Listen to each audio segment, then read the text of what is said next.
Welcome, everyone. Welcome to Prioritizing Your Mental Health. We are thrilled to have everybody join. It looks like a very large group, so thank you all for spending Saturday with us and choosing this session in particular. I'd like to introduce our presenters, and I will let them speak directly about the content of what they'll be sharing today, but really honored to have Jennifer Turner as a registered psychotherapist and certified spiritual care practitioner join us. She has a master's degree in counseling psychology, a focus on integrative care to support the challenges of living with the uncertainty of cancer, the hope of healing, end of life needs, and importantly, grief work. As a cancer patient herself, she understands how our culture often fails to provide support for the full experience of living with a life-threatening diagnosis.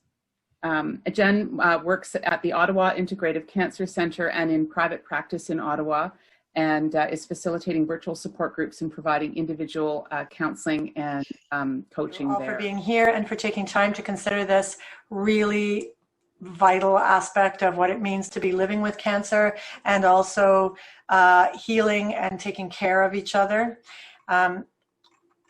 I've already gone through my background, so I won't go through that. But I will say that I have a big family history of cancer, and I've been working with cancer patients for almost 30 years. And I have to say that being diagnosed with cancer last year was so humbling after working in this field, because there are things I understand now, just as Valerie said, unless you experience some of these things, that visceral fear, that 3 a.m. fear, that I hadn't experienced that before. So it's been an incredibly humbling experience. I think that living with a cancer diagnosis, it's almost an impossible ask. At the time when you are the most fearful, when you have grief and you have a feeling of dread, you're also supposed to be at a point where you're using your organization skills, where you're advocating for yourself. So living every day with this uncertainty and with a heightened need to be proactive, it's almost too much. It takes a big toll, and it takes a lot of emotional energy. So some of the sort of common emotional challenges that people deal with, and I'm sure you'll see some overlap. Fear is is ever present with the reality of cancer. Some of the times that people seem to feel this really heightened, white knuckle fear, early diagnosis, of course, where your whole life has just been turned upside down overnight. Hearing that your prognosis is a challenging one. At the end of treatments, often fear sets in because you've been part of a system that's been taking care of you, and you feel that you're doing something. And when treatment ends, it can be a very anxiety-producing, fear-producing time. This natural fight or flight mechanism engages, and it's very hard to be making decisions and to be living your life. And, a young man said to me this morning, his wife has just been diagnosed, and he said, everybody is telling me, like, take walks, make sure I'm taking care of myself. They clearly don't understand that there is a predator at our door, and we're on full alert. Taking walks and bubble baths is really not on the table right now. But again, people mean well, and there's a time for those things, just not right now. Anxiety, I appreciated Valerie talking about these being normal responses. I often get referrals from physicians or other clinicians. Sometimes they use the term pathological anxiety, and it sort of implies that the person's anxiety is abnormal or that it's excessive given the circumstances, which always just boggles my mind. I can't think of a more normal reaction to a cancer diagnosis than anxiety. It gets your attention. It's supposed to get your attention. And also that the more we repress these things, the more we think we're not supposed to be anxious, we're not going to deal with it. It's the word. It gets worse because you're supposed to pay attention to these things. And when you don't address them, you also don't get the support that you need to be able to address them. And of course, depression. Depression is, I don't know any cancer patient that hasn't felt some form of depression. It's also linked with feeling hopeless or helpless and feeling exhausted. Given that extreme fatigue is the #1 treatment side effect, it often overlaps and it's hard to separate them. There's a place for medication. There's a place for lifestyle changes, But fundamentally, from my perspective as a psychotherapist, I want to help people deal with the emotions as they come up and deal with them in other ways as well, but to have the opportunity to actually learn from these and process them. I think grief is one of the really overlooked emotions. We don't often talk about it. We don't talk about enough with cancer.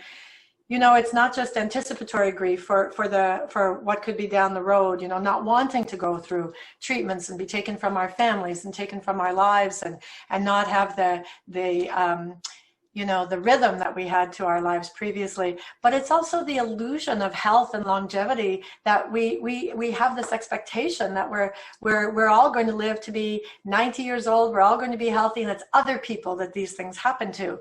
So there's a grief when we realize, oh no, this is actually happening to me. This feeling that we may never be as carefree as we were before, grief about the treatment, about a prognosis, the fear of suffering. And the impact that our cancer is going to have on other people. Women, you know, I spoke to somebody this week. Her concern, and I know she's grieving that she has this diagnosis, but her main focus is, what is the impact of this going to be on my children and on my husband? So there's a grief attached to that. And it's a really, really important aspect of the emotional growth that we experience with a cancer diagnosis. Sometimes the people around us have trouble handling that grief. It's intense, it's difficult, and it sort of forces them to come to terms with their own grief, their own pain, which, you know, we're not all equipped to do. Nobody really plans for this. So to give yourself credit that it's going to take time and that support to do these things is really helpful. It's important. It acknowledges how much we love our lives. We can work through and soften these feelings and work with them, but not if you're constantly repressing them. So having the right psychosocial support, family support, emotional support, spiritual support, it enables us to do the work that actually transforms this experience for us. Some of the other aspects, a loss of control. I think I use the word worships. We live in a culture that worships control. We have the leftovers from a positive psychology legacy that says if we're positive enough, if we try hard enough, if we exercise enough, if we eat enough broccoli, we have a good attitude, that bad things won't happen to us. So it's a shock to the system. I mean, it was never true. In reality, the feeling of unfairness that we attach to that is, the truth is, we often have little or no control over the really big things in life. And cancer is not a punishment. It's not a punishment for not trying hard enough, for not being a good enough person, for not praying enough. Cancer is not a punishment. It's a function of being human with all the inherent vulnerability that being human means. There was never a bargain that we're not vulnerable. But cancer sort of forces you to come face to face with that. And it does create a spiritual crisis for many people. Some people turn towards their faith, it helps give meaning to their suffering and helps and their fear and gives them a focal point. Some people turn away from their faith because there's this transactional feeling of, I've done all these things and what kind of a God would allow this to happen to me? So it's a complex time for people spiritually, but it's also rich with possibility for developing what that actually means to you, what your belief system is. And it is supposed to change as your life changes, not perhaps some of the fundamentals, but the nuances around it. Anger is a common emotion, not as much as people might think. It comes up in different ways. It comes up in questions like, why me? Why my partner? Why is it that other people can live these carefree lives?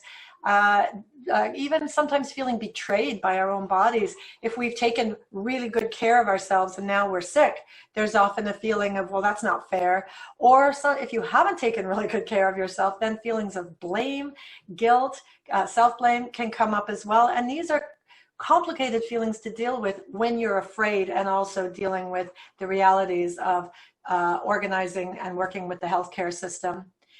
I think the context that we're dealing with this in is important to acknowledge. We're in a pretty death-phobic, disease-phobic culture. We're not comfortable as a culture talking about being sick and dying. So as a result, we don't always do a great job of supporting people when their fear is around death and dying or sickness. We often somehow equate being sick or dying with failing in some way. Even the language sort of, that we talk about patients who fail the treatment instead of the treatment failing the patient. So there's that underlying, I'm a bit of a pariah now. People are going to be uncomfortable around me because I'm sick or I'm dealing with life-threatening issues. So psychosocial support, group support, counseling, all of these supports help people to realize that they're not going through this on their own, that there are communities of people who get it and are willing to be helpful and need to be helpful. Valerie touched on this cultural imperative for us to be upbeat and positive, and there's a name for that. It's called the Tyranny of Positivity, and I think it's so important to address. I don't know very many patients in our culture who don't feel that pressure to be upbeat and positive. And it's really a blessing and a curse, because if it's the demand that we be upbeat and positive no matter what, then it's insincere, it's inauthentic. Ultimately, it's disrespectful. But we also want to stay sane and functioning in our lives. So it's helpful to be able to tap into that when we need to be. But it's not helpful for that to be something, it's like a mask that we have to keep on all the time. Comments like, she's so brave, she's such a trooper, she's so strong, she's so positive. These comments can be helpful and empowering, or they can actually really diminish the reality of living with cancer. Most cancer patients would say, well, what choice do I have? The other platitude that really hurts people, I think, is not too dramatic to say, is that attitude is everything. That idea, attitude is everything. It's very disrespectful to all the women and men who have been forced to live with cancer. Clearly, it's not true. Some of the most positive, dynamic people with the most wonderful attitudes that I've known have become sick and at times have died from this disease. While it doesn't mean that cultivating an attitude of courage or hopefulness isn't important, but to say it's everything is hugely disrespectful to actually the complexity of what a cancer diagnosis, treatment, and the whole experience is. So ultimately, this praise for being strong and positive all the time, it becomes our reward for not showing fear. But then we also don't get the support we need to work with that fear and to get to the other side of it, or to learn from it, to see fear as a tool to be able to transition into a deeper and more interesting way of working in your life. The truth is that I think of cancer more as a marathon, like this horrible roller coaster ride at times and a marathon at times. There are times where you feel terrible despair and grief, and that's authentic. There are also times where you do feel courageous and full of hope. It's not black or white. It's not one cookie cutter way approach for everybody. We're all different. We're all unique, and we react to things differently, including cancer. I think that feeling hopeful and inspiring to ourselves to heal in every possible way takes a lot of emotional energy. And in a culture that often focuses on treatment, pain, and symptom management, emotional healing is often overlooked or disregarded. I think it's not considered to be, it's sort of secondary, it's complementary. But I agree with Valerie, it is at the core of who we are as human beings, how we react emotionally with ourselves, with our loved ones, and in the community. Without addressing that, we're not acknowledging or really helping people to the full extent that we can. So why emotional healing? So Aleister Cunningham was an interesting psychiatrist who he was a professor at Ottawa at University of Toronto, and he created and facilitated a program at Princess Margaret for many years called the Healing Journey Program. And he just quietly did his thing, and some people referred to him and other people didn't. And he really did some interesting work around authenticity and how was it that some people, even with the same sort of prognosis, some people did surprisingly well, some people did not do as well. And when he was looking at was this idea of being authentic to what their experience actually was, and being able to create a life that's more authentic. So emotional healing is important because it helps us tap into that. Long afterwards, Kelly Turner wrote her book, Radical Remission, and many of you will be familiar with Radical Remission. It's one of those really interesting, hopeful books that kind of humbles us to understand that we're more than statistics and we're more than just one approach to what healing can be. She identifies 9 factors in total that contribute towards this concept of radical remission.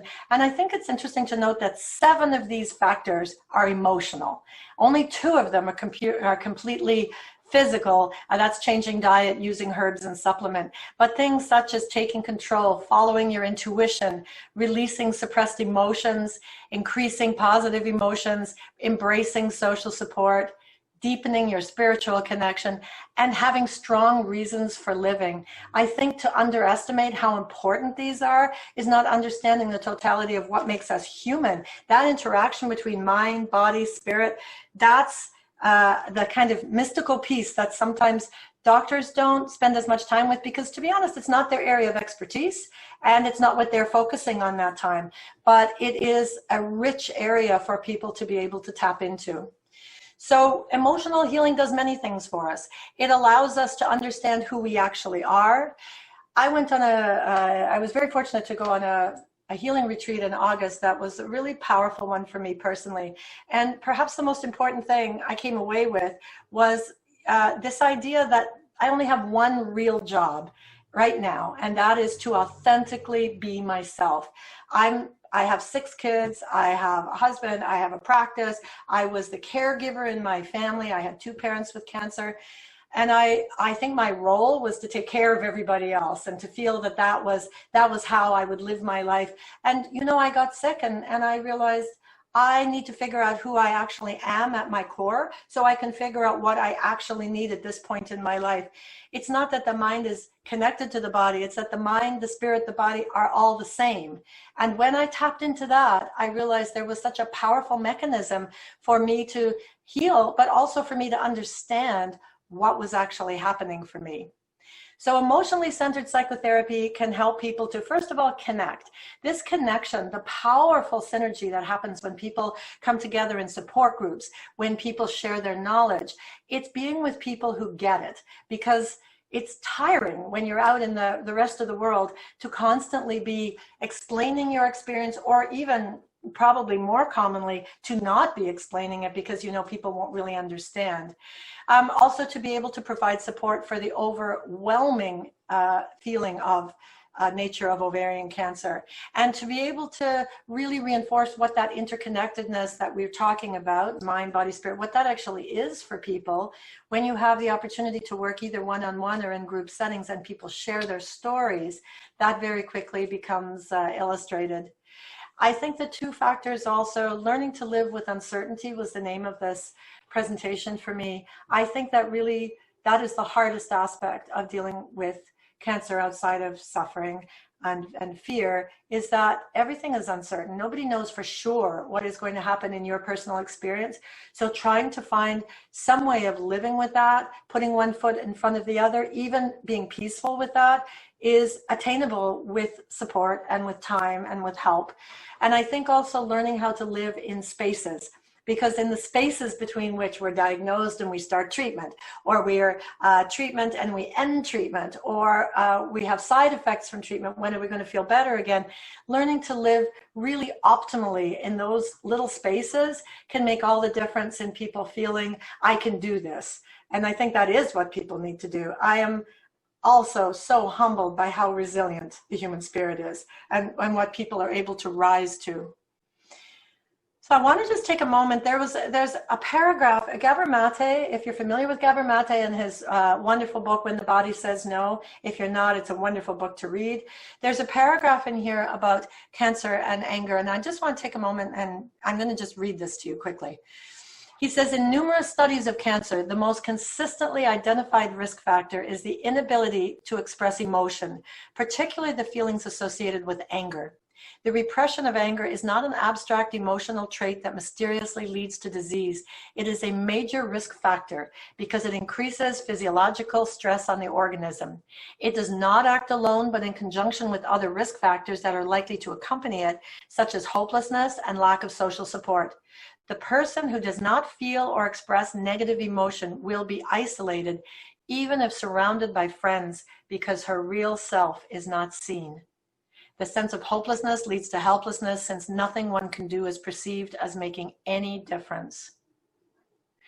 So this desire or need to do some emotional work around what our wounds are, what our traumas are. You know, Gabor Mate says if you have had a childhood, by definition, you've had trauma, because we've all had to experience that battle between being attached and being authentic. So we start off with that conflict and then it continues.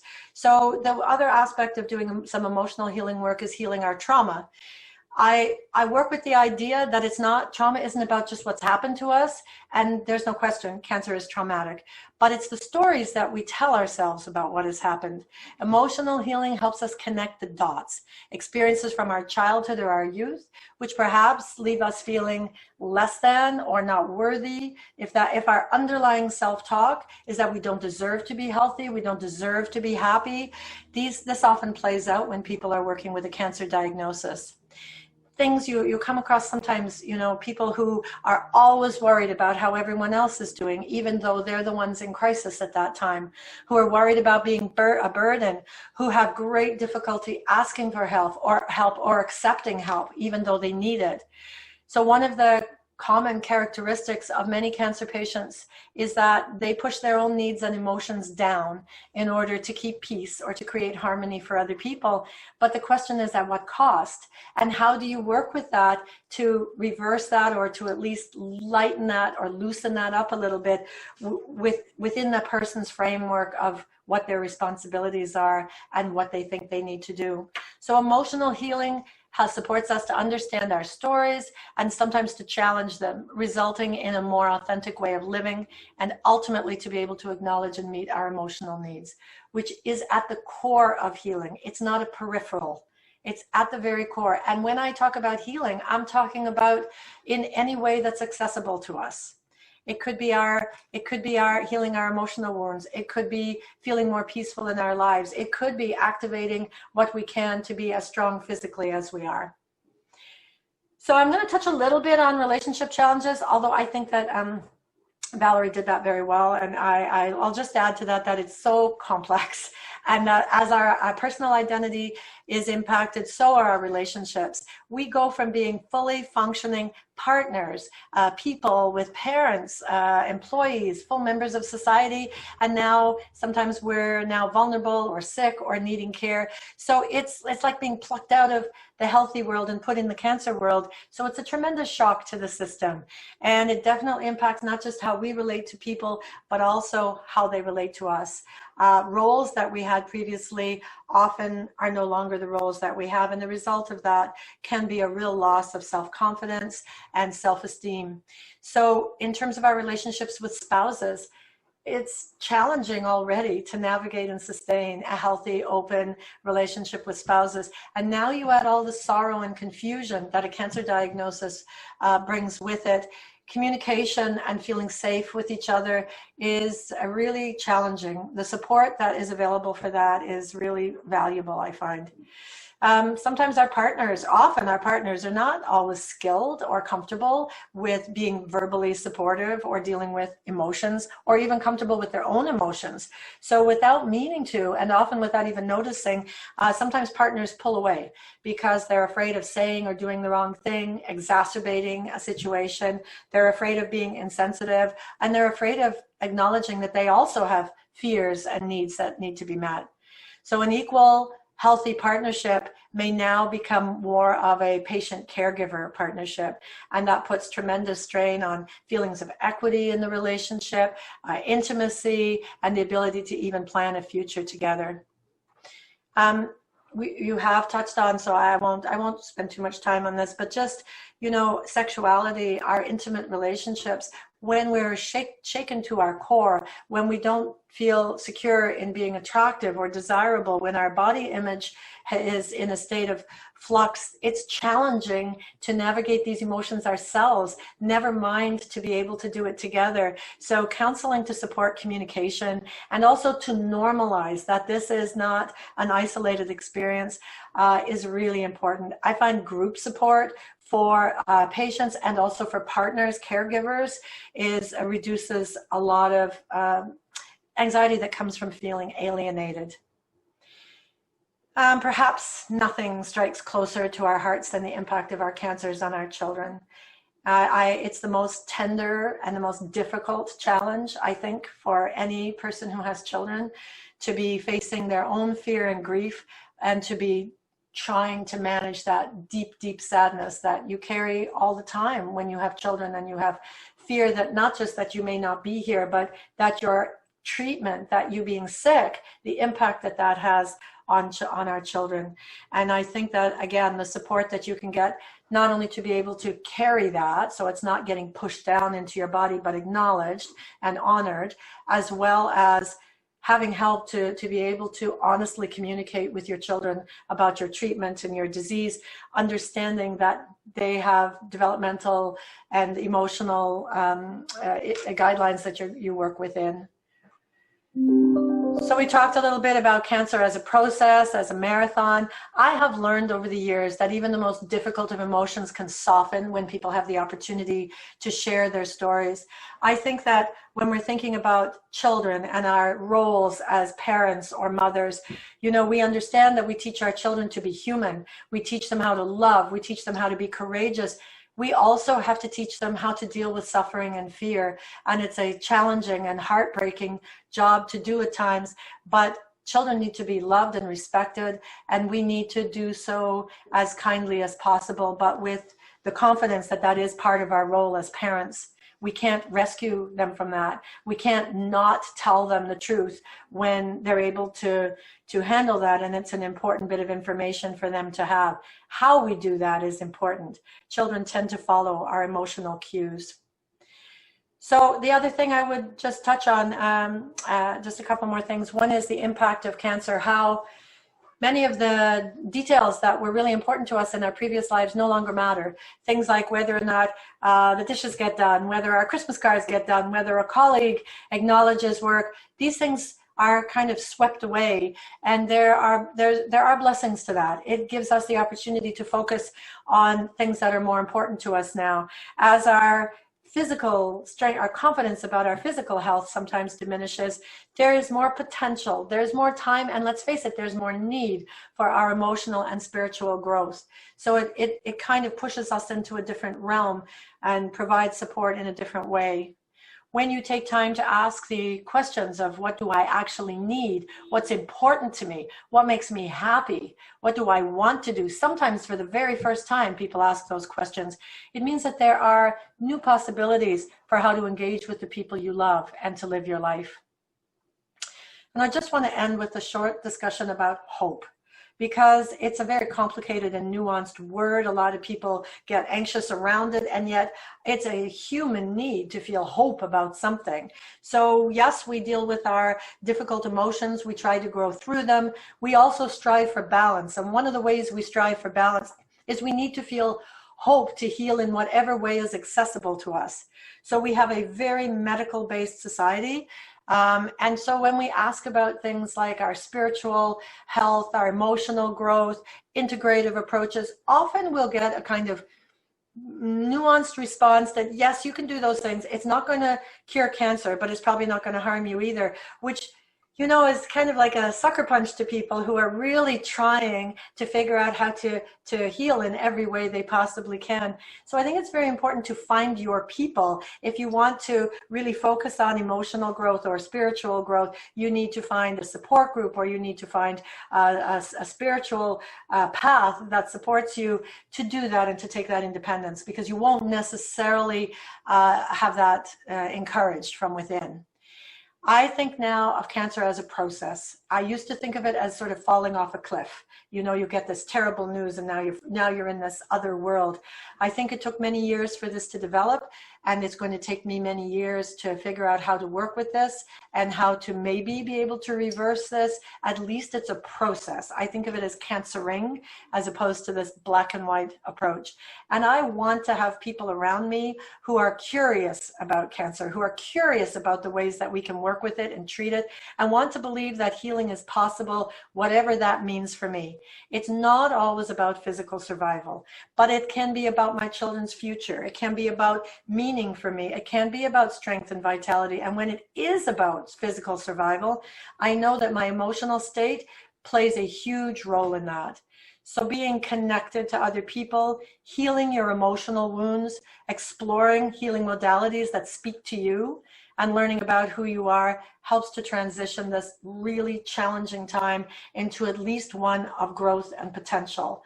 And at least it's a way of acknowledging that we are more than just our body and the sums of our physical symptoms.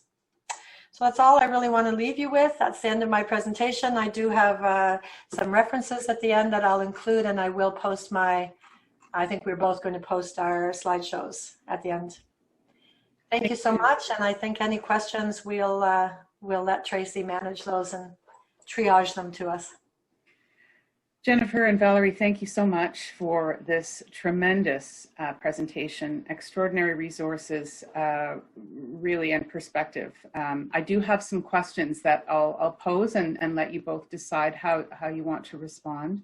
One, I'm done chemo and surgery, and I feel like I'm in limbo as there is such a rush on appointments, treatments, recovery, etc. Where should I focus my thoughts? Who is this to, or do you want us both to comment on that? Yeah, I'll leave you both to decide how you want to jump in and respond. Okay, well, I'll maybe just start, and then Valerie. I find that this is one of the most challenging times for people while they're in treatment. They're busy, and their focus is really just getting through the treatment. And at the end of treatment, there's a space that creates anxiety because, as this person has said, I'm sorry, I don't know the name of the person. It makes it, Kamara. It makes it very challenging to you got to fill that void somehow. So it depends on you. I'm a researcher, so I do fall into now I'm going to research absolutely everything that makes sense to me through the 2 or 3 portals that I've narrowed down, and I work with my practitioners to make sure that I'm not just all over Google, because that makes me insane. So I've got 2 or 3 portals that I use for researching. Also, I'm trying to work with people to build up their strength and their resilience at the end of treatment. So what are you doing to build up your strength, to get a clearer idea of what your emotional work can be, and then to start to put in the resources for psychosocial support that are going to carry you through the next period.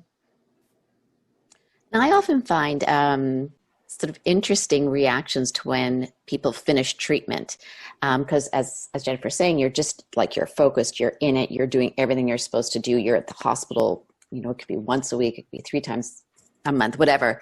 And you've got lots of care around you, and you're seeing your physicians, and all of a sudden it's over, completely over. And people expect themselves just to sort of move on and get on their way. But so often women have this sort of emotional reaction to so much when it's all done. And it's, as Jennifer was saying, everything's stopped, and you're sort of left with yourself and your body and think, well, what just happened? So I find it can be a very good time to get one-to-one support. And it's really a time to kind of start really taking care of yourself and really kind of holding yourself, and to acknowledge that you've just been through something completely crazy that nobody should have to go through. And I think it's really, I hate this term, it's overused, but this sort of self-care time, it's time for you to completely just focus on recovering from something completely crazy. Mm-hmm. And seek out supports. Don't think that just because it's over, you're done and you can't get support. Like, just for example, our program, we're 3 years out of treatment. We continue to follow people. So it's available. And I will just say, when it looks like the busy work is done, then the really personal work starts. Yeah. And that's really challenging, but also rich and valuable. Mm-hmm. And I think for me, it's the most important. For me, has been the most important work. And Jennifer, there's a request as well, if you could speak to a bit more on the healing journey that you personally took. There's 2 things there. One is the Healing Journey program that Aleister Cunningham ran out of the hospital and taught in the university. And that is a program that is available online. He made all his resources available. You can You can Google www.healingjourney.com, and it's a remarkable program. I was certified to teach that program, to present it, and every few years I do a Healing Journey program. It is really using the mind and the emotion and exploring what is there to learn through this experience. It's using cancer as a catalyst to live authentically. It's a wonderful, wonderful program, and I'm happy to talk with anybody. If people are interested afterwards, I'm happy to pass on those resources or to talk. My personal healing journey is a different thing altogether, and I'm happy to share that too, but that would probably take more time than anybody wants to spend today on that. Thank you.